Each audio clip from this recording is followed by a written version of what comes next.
नमस्कार साथियों, मैं रूपम गुप्ता प्रेरक आपका स्वागत करता हूं अपने चैनल हिंदी साहित्य सरोवर में।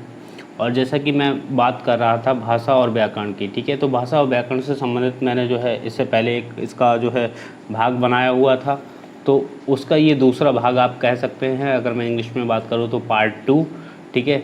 तो ये भाषा और व्याकरण से संबंधित भाग 2 है। इसमें हम बात करेंगे मानक भाषा की और हिंदी के कुछ जो है मानक वर्णमालाएँ और वर्तनी हैं, उससे संबंधित बात करेंगे। उससे पहले मैंने आपको एक क्वेश्चन दिया था, पिछली वीडियो में मैंने आपको एक क्वेश्चन दिया था। मैंने कहा था आप 2 शब्दों के अर्थ बताएंगे मुझे कमेंट बॉक्स में। तो मैंने एक शब्द दिया था आपको उपेक्षा और एक दिया था अपेक्षा, दोनों का अर्थ आपको बताना था। चलिए, तो अपनी वीडियो से शुरू करने से पहले हम इन दोनों जो है शब्दों का अर्थ आपको बता देते हैं। पहला जो है शब्द हमारा उपेक्षा। उपेक्षा का अर्थ होता है किसी का अनादर कर देना या किसी की परवाही ना कर देना, ठीक है, किसकी परवाही ना होना। और क्या आप कह सकते हैं दूसरे शब्दों में अनदेखा कर देना किसी को। अगर मैं बात करूं उदाहरण से कि आपके घर पर बहुत सारे मेहमान आए हुए हैं, ठीक है, और वो बैठे हुए हैं, आप उन सबके जो है पैर छू लेते हैं या आप उनसे नमस्ते कर लेते हैं, मगर एक से नहीं करते, तो क्या मतलब हुआ, आपने उसकी उपेक्षा कर दी, ठीक है। क्या कर दिया आपने, उसका अनादर कर दिया या उस पर ध्यान ही नहीं दिया। कभी कभी ऐसा होता है छोटे बच्चे जो है बड़ों की बात नहीं मानते, ठीक है, तो उन्हें कोई परवाह नहीं कर पड़ता कि वो क्या कर रहे हैं, ठीक। बात हम कर लेते हैं अपेक्षा की। तो अपेक्षा का मतलब होता है तुलना करना, ठीक है, कंपैरिजन, ठीक है। हम बात कर रहे हैं किसकी, अपेक्षा की। तो अपेक्षा का मतलब क्या है, ठीक, अपेक्षा का मतलब है तुलना करना या फिर जो है किन्हीं 2 चीज़ों में से किसी एक को चुन लेना। जैसे हम बात कर लेते हैं कि रंग की बात करते हैं, तो या हम कोई या दुकान से कोई चीज़ खरीदने जाते हैं, तो ए और बी में से तो मैंने कहा ए ज़्यादा अच्छा है अपेक्षाकृत बी के, ठीक है। कहीं कहीं पर आपको मिल जाता है शब्द अपेक्षाकृत।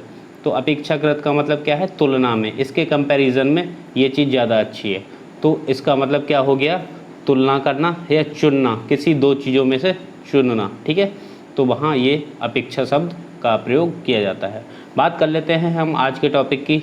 आज का टॉपिक में जो है कुछ मुख्य बिंदु हैं। मानक भाषा किसे कहते हैं, मानक भाषा की बात कर लेते हैं। देखिए, पहले मैं आप लोगों को एक बिल्कुल चीज़ क्लियर कर देता हूँ। अभी कुछ टेक्निकल जो है मेरे वीडियो वगैरह में कुछ दिक्कतें आ रही हैं, तो इसलिए मैं जो है आपको अभी बोर्ड पर नहीं पढ़ा रहा हूँ। जैसे जैसे वो सारी चीज़ें सॉल्व हो जाएंगी, प्रॉब्लम मेरी सॉल्व हो जाएंगी, तो ये सारे टॉपिक्स को मैं आपको बोर्ड पर बहुत अच्छे से समझाऊँगा। और रही बात ये कि यहाँ पर बुक को शो करने का माध्यम, तो बुक कोई ना कोई आधार तो चाहिए। केवल मैं अगर वॉइस ही आपको दूँ, ठीक है, वीडियो में, तो वो एक ऑथेंटिक नहीं लगता। और एक बुक, ये एक आधार भी है, ये एनसीईआरटी बेस्ड बुक है और इसमें आपको बहुत ही सरलतम रूप से और बहुत अच्छी जानकारी दी है, उत्कृष्ट दी है, जो हम लोग पढ़ते रहते हैं ना। और देखिए, ये एनसीईआरटी का, या मैं बात करूँ छोटे स्टैंडर्ड की किताबों का, एक अपना ही मज़ा है पढ़ने का, और इसकी वैल्यू वही जान सकता है, ठीक है, जो गहन अध्ययन करता है किसी भी रूप में। अब आईएएस पीसीएस की मैं बात करूं, जो सिविल सर्विसेज की तैयारी करते हैं, वो आपके स्टैंडर्ड 5th से लेके 12th तक की एनसीईआरटी पढ़ते हैं। क्यों पढ़ते हैं, उसका एक आधार होता है किताबों का, ठीक है। जो चीज़ें हमें छोटी कक्षाओं की किताबों में मिल जाती हैं, ठीक है, बुक्स में मिल जाती हैं, वो शायद ही हमें चीज़ें जो है कंपटीशन यानी कि प्रतियोगी परीक्षाओं की किताबों में नहीं मिल पाती, उतने अच्छे ढंग से नहीं मिल पाती। या तो उनकी भाषा क्लिष्ट होती है, क्लिष्ट का मतलब क्या होता है, या तो कठिन होती है, या उस ढंग से वो हमें नहीं समझा पाती या हमें नहीं जोड़ पाती, जितने अच्छे तरीके से छोटे स्टैंडर्ड की, छोटे कक्षाओं की किताबें हमें जोड़ लेती हैं, ठीक है। तो हम बात करते हैं आज के टॉपिक से, ठीक। मानक भाषा क्या है, ठीक। तो मानक भाषा की हम बात कर रहे थे यहाँ पर।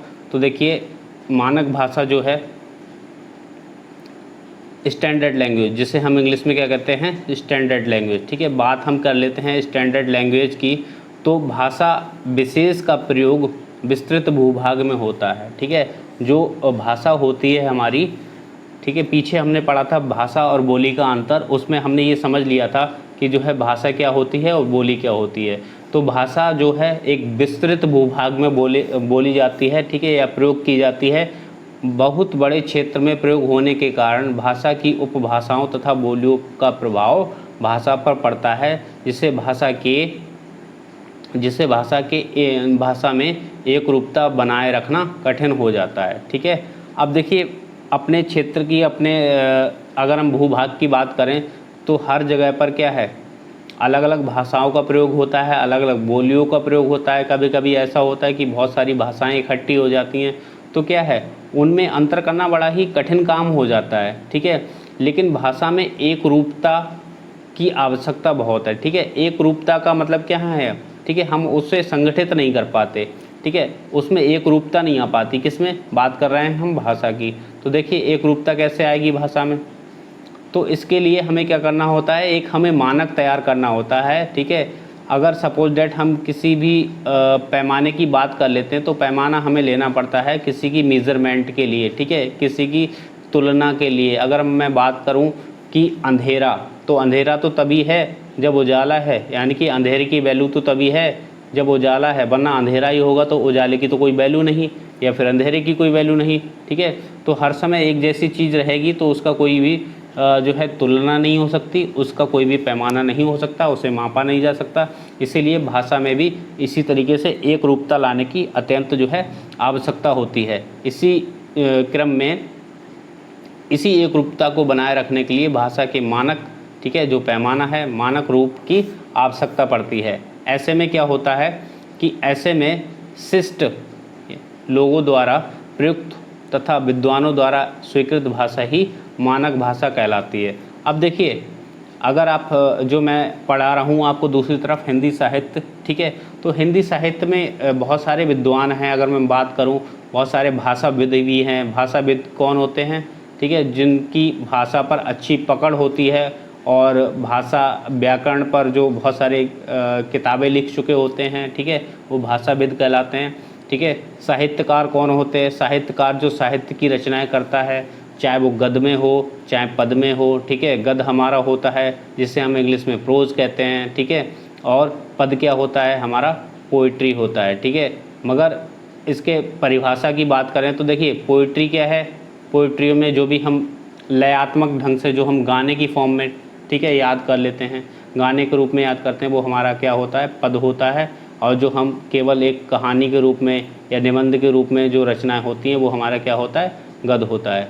ये इस टॉपिक में मैंने इसलिए बताया ताकि आपको एक मानक का थोड़ा सा अंदाज़ा लग सके कि कहाँ पर हमें मानक की ज़रूरत पड़ती है, कैसे कैसे और किस तरीके से हमारे जो भाषाविद हैं या साहित्यकार हैं वो इसे स्वीकृति प्रदान करते हैं। ठीक है, मानक भाषा बनाते हैं। तो बात करते हैं हम आगे हिंदी के मानक वर्ण। ठीक है, तो हिंदी के कुछ मानक वर्ण हैं और उनकी कुछ वर्तनी हैं। ठीक है, तो केंद्रीय हिंदी निर्देशालय के अनुसार, ठीक है, किसके अनुसार, ये जो केंद्रीय हिंदी निर्देशालय है, ठीक है, इसके अनुसार कुछ मानक वर्तनियाँ हैं हमारी, उनको देख लेते हैं। मानक हिंदी वर्तनी संबंधी मुख्य बिंदु हैं जिसमें री, ल का प्रयोग हिंदी में न होने के कारण इन्हें हिंदी मानक वर्णमाला में स्थान नहीं मिला है। अब देखिए कुछ बहुत सारे ऐसे अक्षर हैं, ठीक, अभी जब इसका अगला टॉपिक आएगा वर्णमाला तो मैं वहाँ पर बिल्कुल आपको डेफिनेशन के साथ बता दूंगा कि अक्षर क्या होता है, अक्षर की डेफिनेशन क्या है। मैं यहाँ पर आज फिर से एक प्रश्न छोड़ रहा हूँ आप लोगों के लिए, अक्षर और वर्ण में अंतर आपको बताना है। अगर ये दोनों एक ही हैं तो क्यों, और इसमें अंतर है तो क्यों, और इनकी परिभाषाएँ क्या हो सकती हैं। अक्षर अक्षर क्यों कहा जाता है, वर्ण वर्ण क्यों कहा जाता है, ठीक है, इनको आपको बताना है। और यदि ये दोनों हैं तो उसे भी मुझे आपको बताना है, कमेंट बॉक्स में आप बताइए। चलिए बात करते हैं अगले बिंदु की।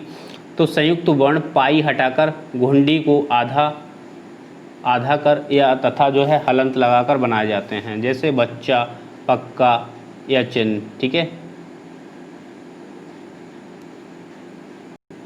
चलिए बात करते हैं इसकी संयुक्त वर्ण। ठीक है, तो संयुक्त का मतलब यहाँ पर क्या है, ठीक है, संयुक्त का मतलब है यहाँ पर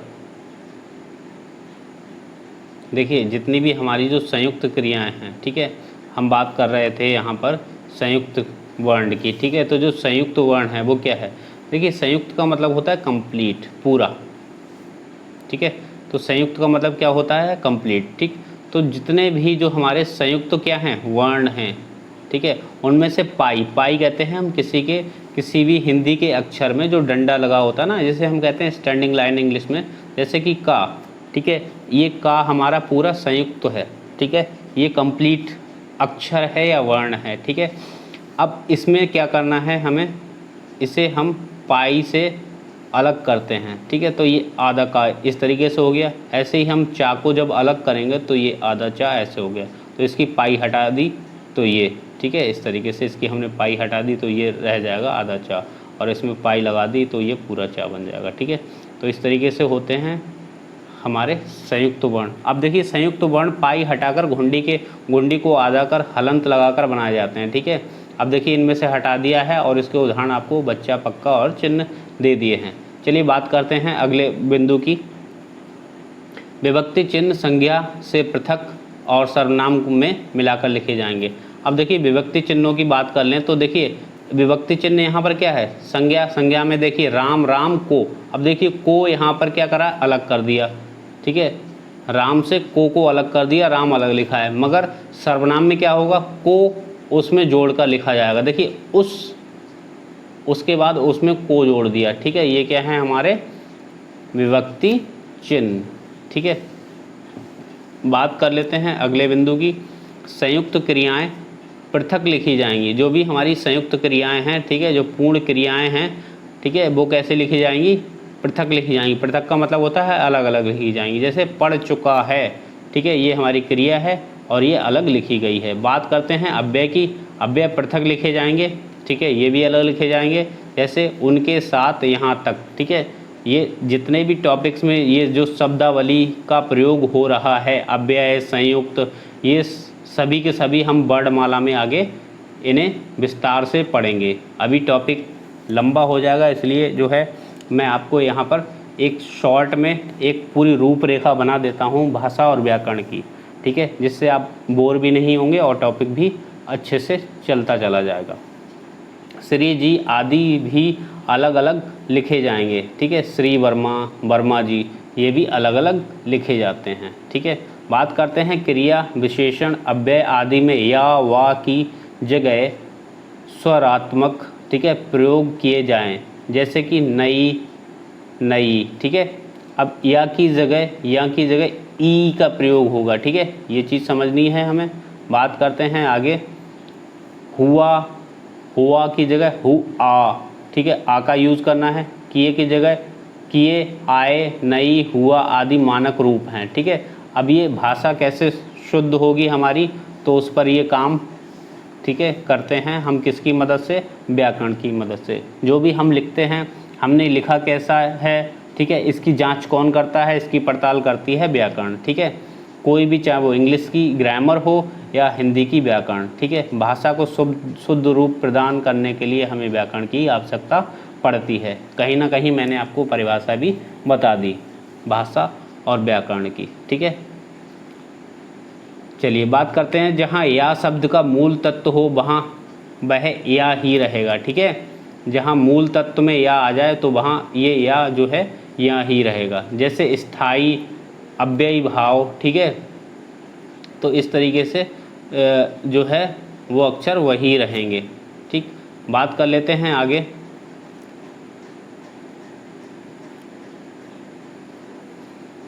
देखिए अब बात कर रहे हैं हम आगे, या के स्थान पर ई नहीं आएगा, ठीक है, ये नहीं होगा। आगे बिंदु की बात करते हैं, संयुक्त व्यंजन के रूप में पंचमाक्षर के स्थान पर अनुस्वार आएगा, ठीक है। अनुस्वार की बात करेंगे वर्णमाला में, हम विसर्ग की बात करेंगे, अनुनासिक, ये सब क्या होते हैं, इनके चिन्ह कौन कौन से होते हैं, ठीक है। यहाँ पर एक आप शॉर्ट में पढ़ लीजिए इसे। शिरोरेखा के ऊपर मात्रा व चंद्र बिंदु दोनों के स्थान का अभाव हो जाता है, अतएव चंद्र बिंदु के स्थान पर, ठीक है, अनुस्वार लगाया जाता है, जैसे कि मैं, ठीक। अब जहाँ कहीं भी ये मैं लिखा हुआ है तो ऐसा नहीं होगा कि वहाँ हम चंद्र बिंदु लगाएं, वहाँ केवल हम बिंदु लगाएंगे। ठीक है। शिरोरेखा का मतलब है कि किसी के ऊपर। ठीक है। जैसे आपको पता होगा, ज्ञात होगा कि एक रा रेफ होता है, एक रा पदेन होता है। जो रा रेफ होता है वो ऊपर चढ़ता है, जो रा रेफ होता है वो नीचे आता है। ठीक है। पद को आप इस तरीके से भी याद कर सकते हैं, पद मतलब पाँव होता है तो पैरों में लगने वाला। ठीक है। तो यहाँ पर ये गलत है, ये वाला दूसरा वाला सही है। अन्यत्र चंद्र बिंदुओं का प्रयोग किया जाना चाहिए। ठीक है। दूसरे तरीके से चंद्र बिंदुओं का प्रयोग किया जाना चाहिए। बात कर लेते हैं आगे। क ख ग ज फ में से ध्वनियाँ हिंदी उच्चारण में क्या है, परिवर्तित हो गई हैं। केवल ज फ अभी भी प्रयोग में है। फारसी या अंग्रेजी मूलक शब्दों में इनका प्रयोग मानक है। ठीक है। कुछ शब्द जो हैं दोनों रूपों में मानक, जैसे सर्दी, सर्दी, गर्दन, गर्दन आदि। ठीक है। कुछ शब्द ऐसे भी हैं जो दोनों रूपों में प्रयोग किए जाते हैं और सही भी माने जाते हैं, जो हिंदी के व्याकरण से शुद्ध माने जाते हैं। उसके अगर हम बात करें हिंदी व्याकरण के अनुसार तो ये शब्दों को प्रमाणिक माना जाता है, सही माना जाता है, शुद्ध रूप माना जाता है। चलिए बात करते हैं अगले बिंदु की। शब्द के अंत का हलंत हिंदी में लुप्त हो चुका है। ठीक है। अब जो शब्दों के अंत में जो हलंत लगता था ना, वो लुप्त हो चुका है, मतलब जा चुका है, उसका चलन प्रचलन बंद हो चुका है। ठीक है। बात करते हैं आगे। तत्सम शब्दों में, ठीक है, तत्सम शब्दों में तीन व्यंजनों के संयोग की स्थिति में एक द्वितीय व्यंजन मूलक व्यंजन लुप्त हो गया है। ठीक है। ये भी लुप्त हो गया है, उसे ना लिखने की छूट है। जैसे अर्धर्थ, अर्ध। ठीक है। अब इसे ऐसे लिखा जाता है, अर्ध। ठीक। तत्त्व, तो तत्व। पहले हम जो दो जिन्हें हम कहते हैं हलंत वाले शब्द लिखते थे अलग अलग, वो अब लिखने की आवश्यकता नहीं है, वहाँ हम एक का ही प्रयोग करते हैं। जैसे तत्त्व। ठीक। तो नहीं, ये वाला चलन में आ गया है। बात करते हैं आगे। तत्सम शब्दों के तद्भव हो जाने पर विसर्ग का लोप हो गया है। ठीक है। अब क्या है, जैसे हम विसर्ग का प्रयोग करते थे पहले। ठीक। विसर्ग का मतलब होता है दो बिंदुओं से। ठीक है। प्रातः। ठीक है। इस तरीके से पुनः, कृषक। ठीक है। चलिए एक प्रश्न मैं आप लोगों के लिए छोड़ता हूँ। विसर्ग से संबंधित आप 5 शब्दों को कमेंट बॉक्स में मुझे हिंदी में लिख कर दिखाएंगे। विसर्गों का प्रयोग करते हुए 5 शब्द आप लिख कर दिखाएं। ठीक। चलिए बढ़ते हैं अंतिम बिंदु की ओर। पूर्वकालिक प्रत्यय कर क्रिया से मिलाकर लिखा जाए। जैसे दौड़ कर। ठीक है। पढ़ कर। ठीक है। अब पूर्वकालिक का मतलब क्या है, जैसे हम कहते हैं ना, बेटा पढ़कर घर पर ही आना। ठीक है। तो इस तरीके से मतलब क्या है, काम हुआ नहीं है, होने जा रहा है, तो इसका मतलब क्या है, पूर्वकालिक। ठीक है। तो पूर्वकालिक प्रत्यय कर क्रिया से मिलाकर लिखा जाए। ठीक है। दौड़कर, दौड़कर घर वापस आना। ठीक है।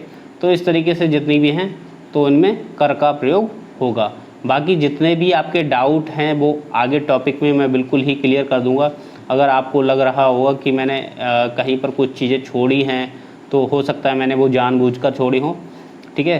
तो इस टॉपिक को मैं ज़्यादा लंबा नहीं करना चाहता था। ठीक है। क्योंकि आपके जो भी डाउट हैं वो मैं आगे चैप्टर में लेने वाला हूँ। वर्णमाला की चैप्टर को हम विस्तार से पढ़ेंगे और वो एक नींव है हिंदी व्याकरण की। ठीक है। तो आज के टॉपिक में इतना ही। आप सब पढ़ते रहिए, खुश रहिए और जुड़े रहिए हिंदी साहित्य सरोवर से, और हिंदी को एक नया मुकाम प्रदान करने में मेरी मदद करें। चैनल को लाइक करें, शेयर करें और सब्सक्राइब करें। तब तक के लिए धन्यवाद।